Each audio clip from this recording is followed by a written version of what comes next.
Misteri Malaikat Harut Marut dan Ilmu Sihir. Sahabat, Allah telah berfirman, dan mereka mengikuti apa yang dibaca oleh setan-setan pada masa kerajaan Sulaiman, dan mereka mengatakan bahwa Sulaiman itu mengerjakan sihir, padahal Sulaiman tidak kafir, tidak mengerjakan sihir, hanya setan-setanlah yang kafir mengerjakan sihir. Mereka mengajarkan sihir kepada manusia dan apa yang diturunkan kepada dua orang malaikat di negeri Babil yaitu Harut dan Marut, sedang keduanya tidak mengajarkan sesuatu kepada seorang pun sebelum mengatakan, sesungguhnya kami hanya cobaan bagimu, sebab itu janganlah kamu kafir. Maka mereka mempelajari dari kedua malaikat itu apa yang dengan sihir itu, mereka dapat menceraikan antara seorang suami dengan istrinya. Dan mereka itu, ahli sihir, tidak memberi mudarat dengan sihirnya kepada seorang pun, kecuali dengan izin Allah.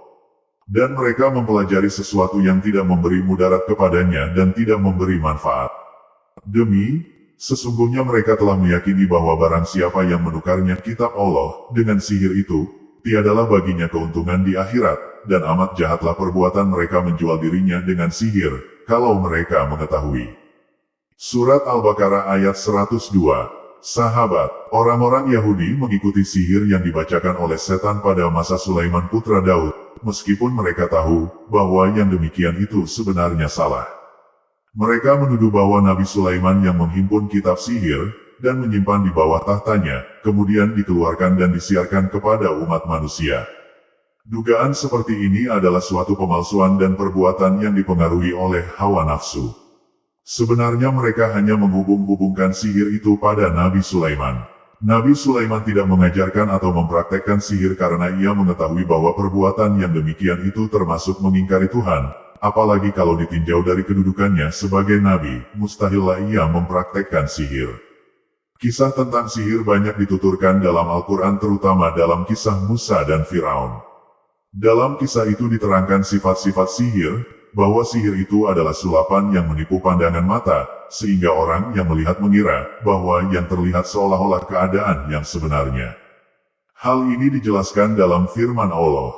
Terbayang olehnya Musa seakan-akan ular merayap cepat, karena sihir mereka. Surat Toha 66. Dan sesuai dengan firman Allah, mereka menyihir mata orang banyak dan menjadikan orang banyak itu takut. Surat Al-A'raf 116. Sahabat, sihir termasuk sesuatu yang tersembunyi, yang hanya diketahui oleh sebagian manusia saja. Tetapi apa yang telah terjadi menunjukkan bahwa kedua sosok Harut Marut itu tidak mampu memberikan pengaruh gaib yang melebihi kemampuan manusia. Bahkan yang disebut kekuatan gaib oleh mereka itu hanyalah kemahiran dalam menguasai sebab-sebab yang mempunyai perpautan dengan akibat yang dilakukan. Hal ini hanyalah terjadi karena izin Allah semata-mata, sesuai dengan hukum yang telah ditetapkannya. Dalam prakteknya, tukang-tukang sihir itu membaca mantra dengan menyebut nama-nama setan dan raja-raja jin agar timbul kesan seolah-olah mantranya itu dikabulkan oleh raja jin. Atas dasar praktek mereka inilah timbul anggapan yang merata dalam lapisan masyarakat, bahwa sihir itu dibantu oleh setan. Kemudian orang Yahudi yang sesaman dengan Nabi Muhammad SAW menyebarluaskan sihir itu di kalangan orang-orang Islam dengan tujuan untuk menyesatkan. Mereka dapati sihir itu dari nenek moyang mereka yang mengatakan sihir itu dari Nabi Sulaiman.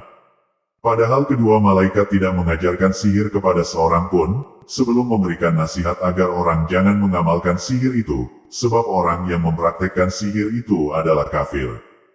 Harut dan Marut yang disebutkan dalam ayat ini adalah dua orang di Babilonia, sekitar sungai Furat di Irak, yang berpura-pura seperti orang saleh dan bertakwa. Mereka mengajarkan sihir kepada masyarakat, sehingga keduanya dikira dua malaikat yang turun dari langit, dan yang diajarkan dikiranya wahyu dari Allah.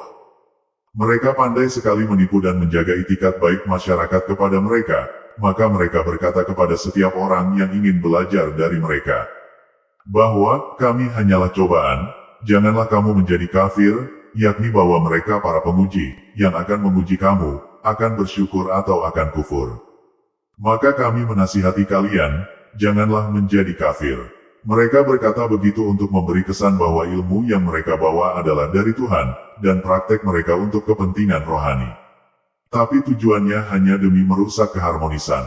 Dalam hal ini orang-orang Yahudi punya banyak tahayul.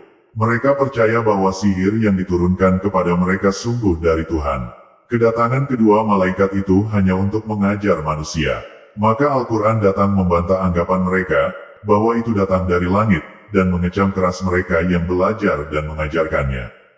Para ulama menerangkan, bahwa, kata, para malaikat yang diterapkan pada Harut dan Marut ialah kata kiasan, yang berarti, orang-orang baik, berpengetahuan, berilmu, atau arif bijaksana, dan punya kekuatan, seperti kata malaikat dalam bahasa-bahasa modern juga dipakai untuk perempuan yang baik dan cantik, dan bagi mereka berlaku segala sifat keindahan, yang juga berarti kebaikan, pengetahuan, kearifan dan kekuatan. Harut dan Marut hidup di Babilonia, pusat ilmu paling tua, terutama dalam astronomi. Diperkirakan masanya sekitar zaman kerajaan kuno di timur, sangat kuat dan maju. Mengingat Marut atau Marduk merupakan pahlawan yang didewakan dan kemudian dipuja sebagai dewa sihir di Babilonia.